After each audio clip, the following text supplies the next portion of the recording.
The Philippines' first Firearms Enthusiast Day was a big success if the number of attendees was any indication. Thousands of Filipino gun aficionados flocked to the Metro tent at the Ortigas Center last Saturday in what was seen as a show of force even as the election gun ban remained in effect. No firearms were brought or displayed at the venue, however, in keeping with the Commission on Elections' no exemption policy. The event was jointly organized by the Association of Firearms and Ammunition Dealers of the Philippines and the anti-crime group A2S5 Coalition to promote goodwill and camaraderie among shooters. The overall festive mood of the occasion was further reinforced by the raffling off of 8 firearms which were donated by AFAD members, as well as a mini-concert by the rock band Midlife Crisis. But gun rights advocates say the event may also herald the mobilization of legitimate gun owners into a credible political force. They said that the time has come to resist unnecessary gun control measures being imposed by government regulators on law-abiding citizens. Meantime, representatives of the Firearms and Explosives Office of the Philippine National Police were also present to defend some unpopular tactics being implemented in its drive to crack down on loose firearms. Also highlighting the day's activities was the signing of a memorandum of agreement between A2S5 and the Dangerous Drugs Board, providing for enhanced private sector participation in the war against illegal drugs. The anti-crime group vowed to assist the DDB in its efforts to curb the country's illegal drugs problem through the regular exchange of information and ideas. Okay, that was our news roundup. And before I forget, thank you to Mary Pauline Salon Express, Visayas Avenue Branch. That's Mary Pauline Salon Express, Visayas Avenue Branch. Thank you especially to Jenny and to Jeff. Okay, we have some text questions for our guests, and I think I should begin reading them because there are a lot. Okay, for Mr. Morada, Pons of Quezon City is asking, why are there so many residential developments in NCR? This is contributing to overpopulation in NCR. From Pons of Quezon City. What's your reaction to that? The reality is most of the economic activity is concentrated in the area so far. Most of the jobs, even the government offices, the hospitals are located here. But of course, there is now some developments going on in the provinces, in the other cities, in Visayas, Mindanao, Davao, Bacolod, Iloilo, Cebu. Somehow, there's some improvement going on. Okay. Also for you, this one is from Dave. Dave of Marikina is asking, how do you confirm if high-rise building conforms to earthquake standards at taga Marikina, Marikina Fault? So, yeah. Is there a government agency you can ask to check? Yes, as Kathy said, you have to have professionals do it, and we have the building code. One is not given a permit to construct if the plans that you submit to them does not pass the standards. Paano pag nakatayo na yung high-rise? Is there any way to check? No, you cannot really build anything without the building permit. Most developers conform naman. They have to. They adhere, yes, okay. For Kathy, text question. Len from Batangas is asking, good AM, gusto po ng anak ko maging architect. May career pa ba mga architect ngayon? May career pa? Siguro is architecture still a lucrative profession or career? I think now is a great time to be an architect, whether you are in the Philippines or anywhere else around the world. But we encourage Filipinos to stay. There is so much work right now, and everybody is busy. Okay. So yes, it's a you good still career recommend opportunity. You were saying that there are only 45,000 licensed architects. While there are a lot of licensed architects, a lot of them are venturing in other fields like construction, aside from design. Some architects are also developers now. Some architects are doing other design-related activities. So if you are a young high school student and you would like to pursue architecture, yes, there is room for you for as long as you have that sense of ethics and creativity. Mm-hmm. Okay, Victor of QC, my family will be building our first house next year. Any suggestions on how to find a good architect? Any suggestions? Well, I think you could find a good architect in your community. It is best to get a referral from friends or family who have tried and tested a good architect. And it's also important to know the background of that person, the educational and training background, so that you will find out what that person is good at. Okay, this one is for you, but I think both of you can answer this. From architect Ren Santos from Marikina. Are you familiar? Yes. Okay, architect Ren Santos from Marikina texted this question. Most historical buildings in our country get demolished or dilapidated. What challenge for architects or developers to revive them? I'm sort of editing to make it shorter. You have a lot of historical sites, kaya naman, no? A lot of old houses that have a lot of years, but a lot of history imbued in them. Is there? I think the question is, are there efforts to save them for perpetuity? Yes, it's a very complex problem that we have now in the country. And now, as our tourism is going up, you can see that we wish that our city had more of these heritage structures for more people to see what Manila's character really is like with all our old buildings. But some of these are being demolished very sadly by some owners or developers who would like to perpetuate the whole idea that you need to put something modern.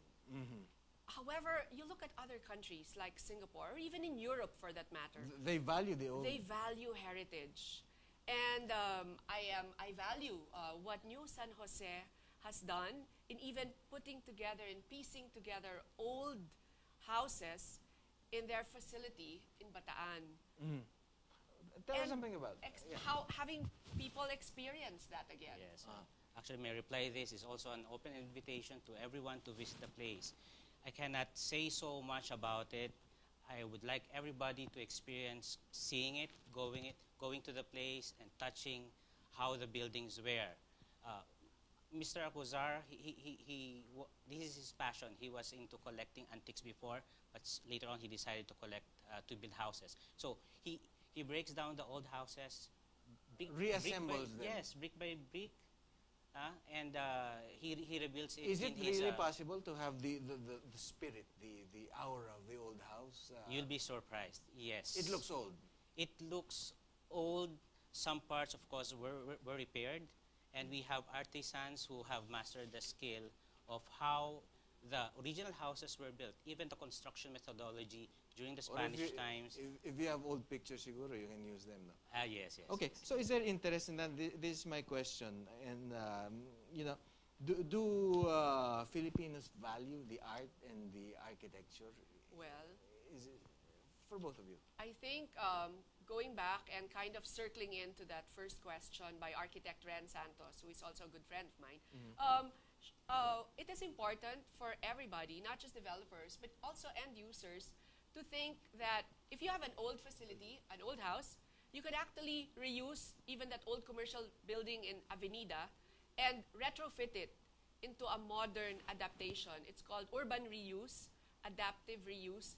And when you work on a good design, you could generate income out of it too. We have a little bit of a treat for our viewers. Over the past week, I've seen two very interesting TV commercials. One is of a small kid who's dressed up as Darth Vader, trying to use the Force to move objects, and I believe that's an automotive advertisement.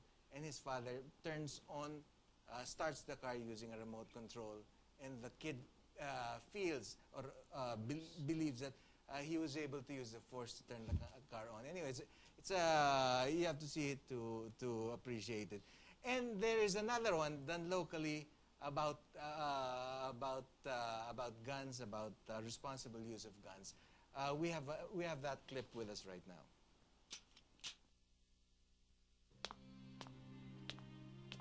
Nang dahil sa baril, nasira ang pangarap ko. baril.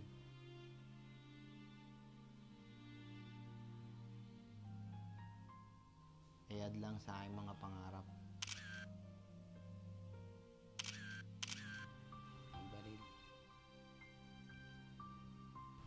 Ayad lang sa aking pangarap.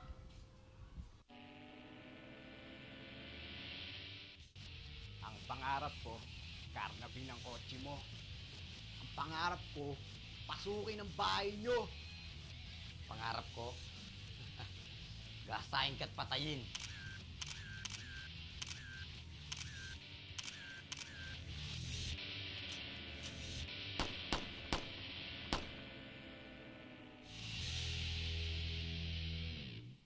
Okay. That was our a bit of treat for you. Parang kamukha ni Freddy yata yung isa doon.